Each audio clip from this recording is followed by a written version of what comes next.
शुभ प्रभात। क्रिया और प्रतिक्रिया ये स्वाभाविक चीज है, लेकिन क्रिया और प्रतिक्रिया ये दोनों ही हमारी प्रगति के लिए, उन्नति के लिए बहुत आवश्यक हैं। क्रिया और प्रतिक्रिया ही हमें आगे लेकर जाती हैं और ये क्रिया प्रतिक्रिया हमें पीछे भी लेकर जाती हैं। ये दोनों ही बहुत महत्वपूर्ण है। तो क्रिया करना ये तो प्रगति का पार्ट है ही, लेकिन प्रतिक्रिया करना ये बहुत महत्व की बात है। तो कब प्रतिक्रिया करना, कब प्रतिक्रिया नहीं करना, किससे प्रतिक्रिया कब करना, कैसे करना, कहां करना, इसका स्मरण और ध्यान हमको ही रखना बहुत जरूरी है। जैसे क्रिया हो रही है, प्रतिक्रिया स्वाभाविक है। जब हम ध्यान में बैठते हैं तो ध्यान में बैठते समय शरीर को नहीं हिलाना, स्थिर रहना, यह हमारे लिए एक बहुत आवश्यक उसका एक नियम है कि आपको हिलाना नहीं है। लेकिन जब आप ऐसे बैठोगे, मक्खी तभी चेहरे पर आएगी, और मक्खी नहीं आएगी, खुजली भी तभी होगी। और ध्यान में कहा है कि आपको हाथ पैरों को हिलाना नहीं है, और उस समय पर ऐसे करेगी, बस हिला दे, और वो क्रिया हो रही है। आपने जैसे ही प्रतिक्रिया की, आपके ध्यान की जो प्रगति थी वो उसी पल क्या हो जाएगी, खत्म हो जाएगी। तो ध्यान करना है, स्थिर रहना है, उस समय आपको प्रतिक्रिया नहीं करनी है।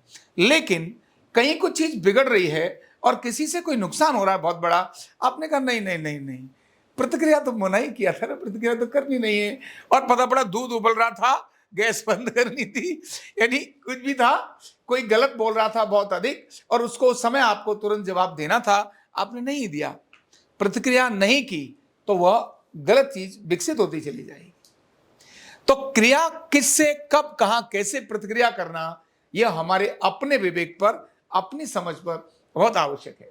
जैसे परिवार में प्रतिक्रिया कब करना और कैसे करना, ऑफिस में प्रतिक्रिया कब करना और कैसे करना, एक कस्टमर से संवाद करते समय प्रतिक्रिया कब करना और कैसे करना, यह हमारा अपना विवेक बहुत आवश्यक है। लर्निंग करते समय पर, सीखते समय, खेल खेलते समय, युद्ध के समय, झगड़े में, इस समय बहुत बार ऐसा होता है, झगड़े में सामने वाला ऐसी स्थिति लाना चाहता है जिससे आप उबल जाएं और आप धाड़ से थप्पड़ मार लें, बस वही थप्पड़ रिकॉर्ड हो जाए और समझ में कहा जाए थी बहुत शरीफ, कभी उसने किसी को गाली नहीं दी, लेकिन माहौल उसने ऐसा बना दिया सामने वाले ने कि उसने तड़ाक से चिल्लाई और थप्पड़ मारा, सबको समझ आया यही बदतमीजी है, जबकि वो कभी बदतमीजी उसने नहीं की थी।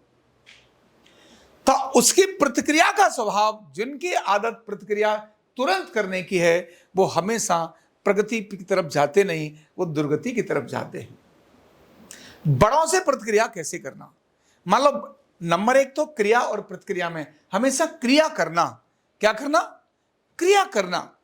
लेकिन जब आप क्रिया करते हैं उससे आपकी प्रगति होती ही है, लेकिन क्रिया करते समय सामने वाला भी तो क्रिया कर रहा है और आपको उस समय कुछ चीजें खराब लगी, तो उस समय बड़ों से प्रतिक्रिया कैसे करना। जैसे मान लो मायके में, ससुराल में ससुर से प्रतिक्रिया कैसे करना, जेठ से प्रतिक्रिया कैसे करना, जिठानी से प्रतिक्रिया कैसे करना, और अपनी संतान से प्रतिक्रिया कैसे करना, ये सब बहुत महत्व की। संतान ने गलती की, सुनो, ये ठीक नहीं है, रुको, ये बिल्कुल नहीं करना, अभी स्टॉप।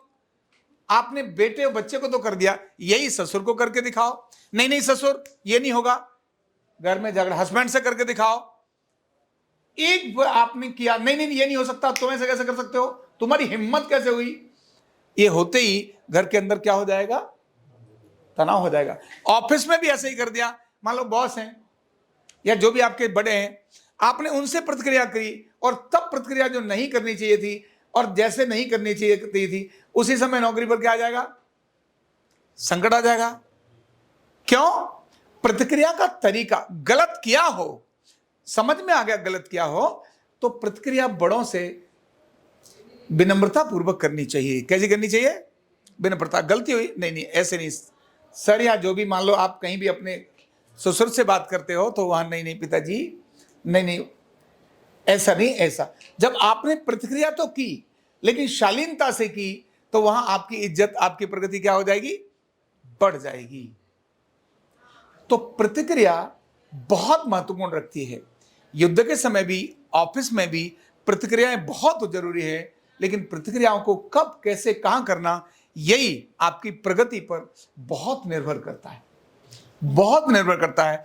एक कस्टमर से प्रतिक्रिया कर दी, अभी ग्राहक अभी आया, यहां कोई पेशेंट आया और पेशेंट तो अस्वस्थ था, दर्द करे जा रहा था, कहते हैं बाबा तेरे चुप नहीं रह जाता, दूसरों को नहीं दिखाई देता।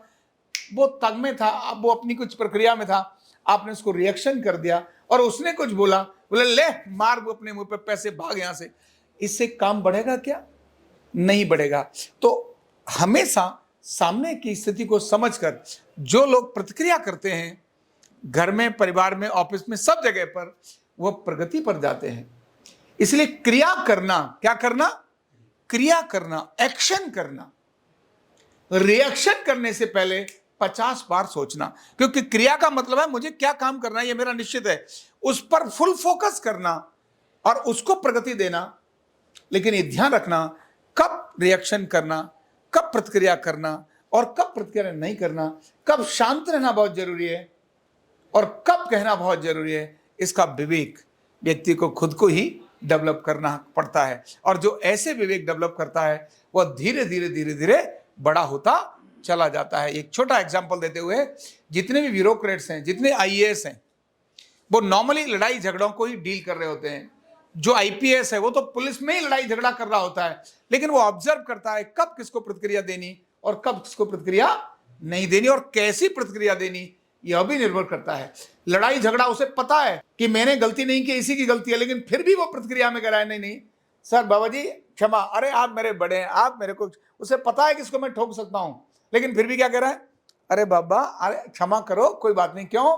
अभी उसको सब तरफ लॉ एंड ऑर्डर मेंटेन करना है, इसीलिए वो निवेदन कर रहा है। दिस इज ड्यूटी, ये उसकी क्रिया है, उसकी क्रिया है, मुझे लॉ एंड ऑर्डर मेंटेन करना है। तो जब भी ऐसा प्रक्रिया करेगा तो वहां ठीक रहेगा। आईपीएस आईएएस जो अधिकारी होते हैं उनको सिखाया ही जाता है, आपको परिस्थिति में प्रतिक्रिया कितनी और कब करनी है इसका ध्यान रखना है। लाठीचार्ज प्रतिक्रिया है, लेकिन कब करना, कितने सारे लोग घायल हो जाते हैं, इसके बाद भी वो शांत रहता है, जबकि एक छोटी सी वर्दी पर हाथ रखते ही वो धड़ाम से थोड़ा तोड़ देता है। किसी ने वर्दी को टच किया, एक सेकंड में उससे नीचे वालों ने तोड़ दिया। ऐसे बड़ों के साथ चलते समय, मान लो कोई बड़े चल रहे हैं और बाकी और लोग चल रहे हैं, तो बड़े ने प्रतिक्रिया नहीं करनी, जो छोटे वाला है उसने अपना प्रतिक्रिया कर दी। जैसे सुरक्षा के लिए पुलिस वाले जाते हैं, वो अपनी जान पर खेलने के लिए प्रतिक्रिया करते हैं।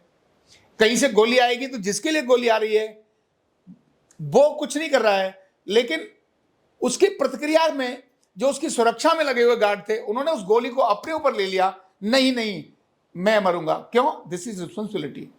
ऐसे ही बड़ों के लिए, जब बड़े ने गलती कर दी और साथ में छोटे लोग हैं, तो एक व्यक्ति ने कहा नहीं ये इनकी गलती नहीं है, मेरी गलती है, ये उसने कोई प्रतिक्रिया की। शिवाजी महाराज के साथ ऐसे ही होता था, उनके लोग फटाक से जाकर जिम्मेदारी लेते, नहीं ये मैंने किया है, ऐसा नहीं इसने ही किया है, इसी अधिकारी ने किया, यही गलत वाला है, और सब लोगों ने टॉप को ठोक दिया, तो सिस्टम क्लप्स हो जाएगा। प्रतिक्रियाओं को बहुत महत्वपूर्ण तरीके से देखना चाहिए और उसको समझना चाहिए, और वैसी प्रतिक्रियाएं जो प्रतिक्रिया करने में तज्ञ हो जाएगा, प्रतिक्रिया करने में तज्ञ हो जाएगा, वो उतना ही बड़ा व्यक्ति बनता चला जाएगा। चाहे साधना हो, चाहे परिवार हो, चाहे व्यवसाय हो, चाहे नौकरी हो, सब जगह पर प्रतिक्रिया का एक बहुत बड़ा रोल होता है। एक छोटी सी प्रतिक्रिया द्रौपदी ने की थी, जिस समय पर राजभवन में और दुर्योधन ने प्रवेश किया। जैसे ही दुर्योधन ने प्रवेश किया तो राजभवन का इस प्रकार का बनाया हुआ था कि उसमें पानी ऐसा लगता था कि पानी वाली जगह लगता था कि बिल्कुल सूखा है, और सूखे वाली जगह पर लगता था कि यहां पानी है। तो जहां पर वो चलकर आया तो जहां सूखा था वहां पर उसने ऐसे पैर रखा तो एकदम धड़ाम से पानी में गिर गया वो, और जैसे ही जहां पानी था वहां उसको लगा सूखा, तो वो बड़ा सावधानी से चल रहा। ये देखने के बाद द्रौपदी ने प्रतिक्रिया कर दी, रहे अंधे के अंधे ही। यही शब्द महाभारत बनने का बहुत बड़ा कारण बना। एक प्रतिक्रिया ने बहुत बड़ा युद्ध घटित कर दिया और द्रौपदी को उसका दंड भी भुगतना पड़ा। अगर वो वहां शांत हो जाती तो शायद ऐसा नहीं होता। Thank you so much.